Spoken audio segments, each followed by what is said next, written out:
Manibela has started its two-day transport strike in Quezon City amid the latest fuel price hikes. Now, for the details, we have with us News 5's correspondent Gerard De La Peña. Gerard, ilan ba ang mga driver na kasama sa transport strike na ito? Well, Diego, Manibela's protest action here has ended for now, and the group has estimated that there are over 100,000 jeepney drivers who joined them nationwide. For Metro Manila alone, there are about 20,000 drivers, and that also includes TNPS drivers and motorcycle taxi riders who decided not to accept bookings for today. But it's transport strike. We don't see any protest action here right now, but it's transport strike is still ongoing, and that is despite the fact that LTFRB officials personally went here to talk to them and tell them that they are studying the possibility of increasing the fuel discounts being given to drivers to 15 pesos per liter from the current 10 pesos. The LTFRB said that raising minimum fares by 1 or 2 pesos could do little or no good to jeepney drivers. So options are still under careful consideration right now, and recommendations will be submitted next week for the President's consideration. Diego. Well, Gerard, i-confirm ko lang, no, yung transport strike na ito kasi 2 days ang pineg ni Marval Buena, pero sabi rin niya, it depends kung paano makipag-usap daw ang gobyerno. Ano ba ang last na sinabi niya sa iyo regarding how long, how many drivers talaga will stay with this strike? That's right, Diego. The original plan is to do this strike for 2 days. So hanggang bukas lang dapat, July 23. And there were possibilities that this could be extended up to Friday, July 24. But kanina, after ng meeting nila with the LTFRB, I asked Marval Buena on their plans. And he said na mukhang hindi na sila interesadong ituloy ito hanggang sa Biyernes. Diego. Pero definitely, Gerard, bukas tuloy pa rin, no? Tama, Diego. Tomorrow, there will still be transport strike. So yung mga commuters natin ay pinapaalalahanan na baka marami sa kanila ay mahirapan pa rin makasakay. Diego. Yun ang gusto ko tanong, Gerard. No? Based sa nakikita mo on the ground, may mga nahihirapan bang passengers so far? This morning, Diego, we saw some passengers having a hard time getting a ride.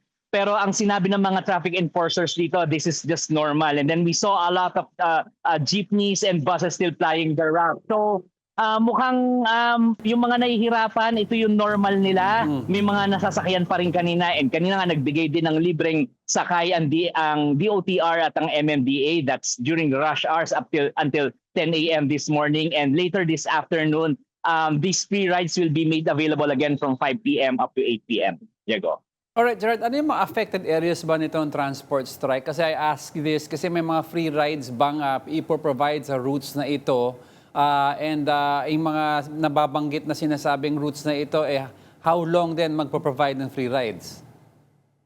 Diego, yung free rides will be provided during rush hour. So mamaya ulit 5 to 8 p.m. Pero yung areas ito top of mind kanina, may mga binigay na ruta kasi yung LTFRB, yung DOTR, like merong Cubao, merong Welcome Rotonda, merong Fairview. And ang alam ko meron ding mga strike centers itong Manibela diyan sa bandang Sukat and Alabang. So ito yung mga dapat hotspots na kailangan pag-ingatan ng ating mga commuter, and also yung base nitong Manibela doon sa nagtahan, most likely wala ring tumatanggap ng pasahero doon sa banda roon, Diego. So parang base, Gerard, sa sinabi mo, parang Quezon City, Manila, no?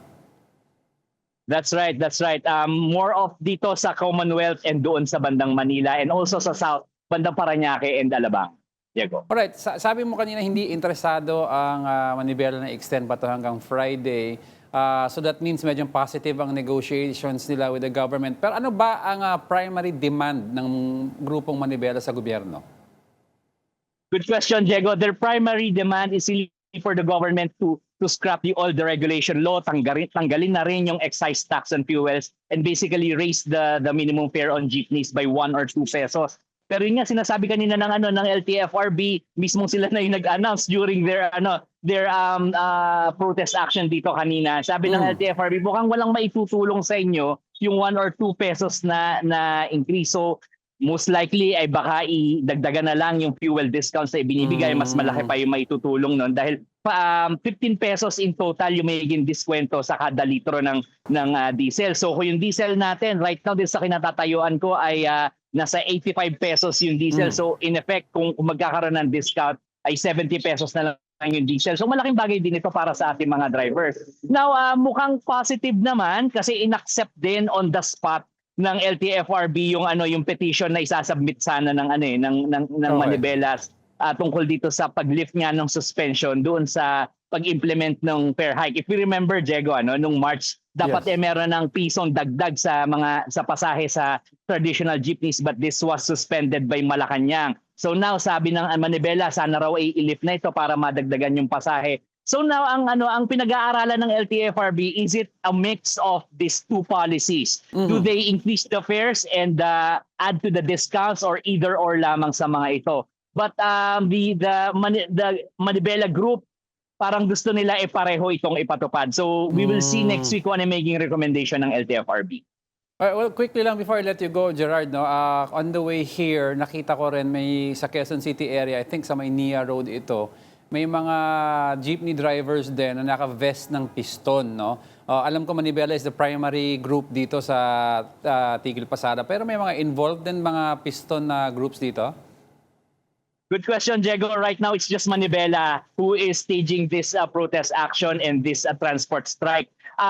We talked to Manibela and we talked to Piston yesterday, and they said that they're also interested in staging a protest rally and transport strike. Gusto rin nilang magkaroon ng welga. Pero right now, wala pa raw silang exact date kung kailan nila ito gagawin.